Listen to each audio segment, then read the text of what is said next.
नमस्कार दोस्तों, आज हम बात करने जा रहे हैं व्हीकल लोन की। हमारी ये वीडियो हमारे उन दोस्तों के लिए खास है जो कि कार या फिर टू व्हीलर लेने का प्लान कर रहे हैं और प्रोसेस को जानना चाहते हैं कि अगर कार या फिर टू व्हीलर लोन लेना हो तो उसका प्रोसेस कैसे चलेगा। तो इस वीडियो में हम A to Z पूरा डिस्कस करेंगे कि पूरी स्टार्टिंग कैसे होगी और कैसे लोन आपका एंड तक चलेगा और पोस्ट क्लोजर क्या क्या प्रोसेस रहेंगे। तो इस वीडियो को एंड तक ध्यान से देखिएगा। दोस्तों बेसिकली जो व्हीकल लोन है उसको हम 4 पार्ट्स में डिवाइड करके समझेंगे।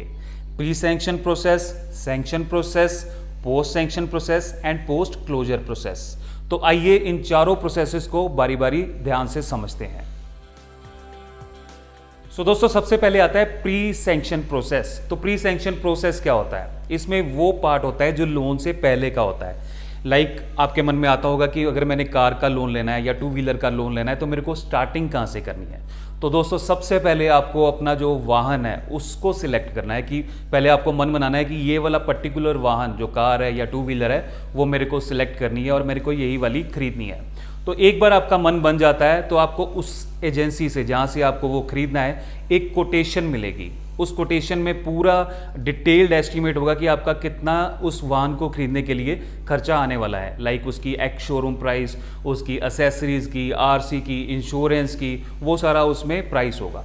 तो वो कोटेशन आपके पास होनी ज़रूरी है। दोस्तों इसके बाद आते हैं आपके अपने फाइनेंशियल्स। तो अगर आप सैलरीड हैं तो आपके इनकम टैक्स रिटर्न्स या 16 नंबर फॉर्म, उसके बाद आपकी सैलरी अकाउंट की स्टेटमेंट और आपकी जो सैलरी स्लिप्स हैं वो आपके KYC आधार कार्ड, पैन कार्ड, वो सारे आपके पास डॉक्यूमेंट होने चाहिए और उनको लेकर आपको बैंक के पास जाना है। अगर आप नॉन सैलरीड हो यानी कि बिजनेसमैन हो तो आपके जो भी आपके अगर GST रिटर्न्स हैं वो, आपकी बैलेंस शीट्स और आपकी ITRs, वो सारे documents along with your KYC आपको लेके बैंक में जाने हैं। इवन आप अगर एग्रीकल्चरिस्ट हो, अगर आप खेती बाड़ी करते हो तो भी आपके जो एग्रीकल्चर इनकम के प्रूफ हैं वो आपको लेने हैं और अपने KYC, आधार कार्ड, पैन कार्ड के साथ बैंक में लेकर जाने हैं।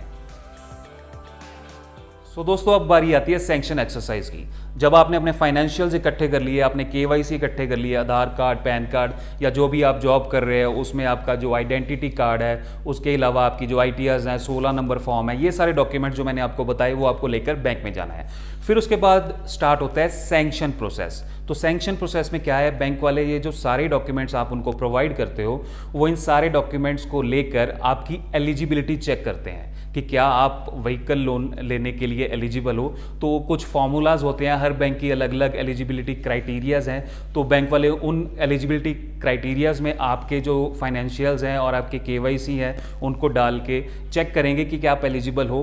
तो अगर आप एलिजिबल होते हो तो आपकी सैंक्शन एक्सरसाइज कंप्लीट होती है। दोस्तों अगर आप बैंक के एलिजिबिलिटी क्राइटेरिया में फिट बैठते हो, आपकी जो रीपेमेंट हिस्ट्री रही है वो अच्छी रही है, वो आपके CIC स्कोर में आ जाएगी।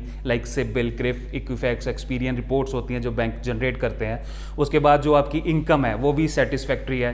तो इसका मतलब है कि आपकी जो एलिजिबिलिटी है व्हीकल लोन लेने की वो सही है। तो ये एलिजिबिलिटी चेक करने के बाद बैंक ऑफिशियल्स आपसे डॉक्यूमेंट साइन करवाएंगे, आपसे एप्लीकेशन लेंगे और उस लोन को प्रोसेस करेंगे और आपका लोन सैंक्शन हो जाएगा। दोस्तों एक बार आपका लोन सैंक्शन हो गया, उसके बाद जो सैंक्शन अमाउंट है उसका एक डिमांड ड्राफ्ट या फिर RTGS होगी डायरेक्टली टू कंपनीज नेम अगर वो DD बनता है, या फिर कंपनीज अकाउंट जो उनका ऑफिशियल अकाउंट है बैंक का, उसमें वो RTGS अमाउंट जाएगा।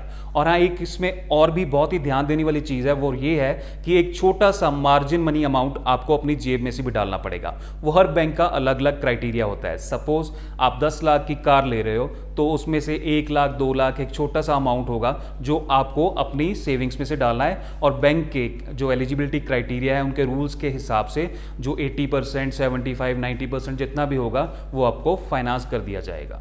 दोस्तों एक बार लोन सैंक्शन हो गया, आपके पैसे भी एजेंसी में पहुंच गए, उसके बाद आप एजेंसी विजिट कीजिए और आपकी जो सपनों की कार है या टू व्हीलर है वो आपको मिल जाएगा।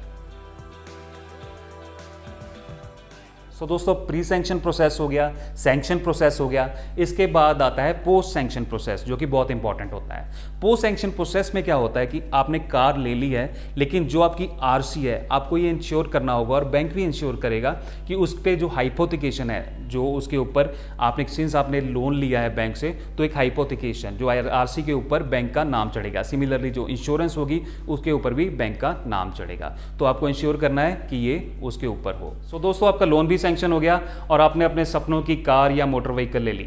इसके बाद आपको एक पर्टिकुलर टाइम पीरियड दिया जाएगा बैंक की तरफ से, जिसमें आपको पूरी जो अमाउंट है विद इंटरेस्ट वापस करनी है, और आपकी एक मंथली इंस्टॉलमेंट का शेड्यूल आपको बना के दिया जाएगा और उसी हिसाब से आपको उस टाइम पीरियड के लिए हर मंथ वो पैसे वापस करने हैं।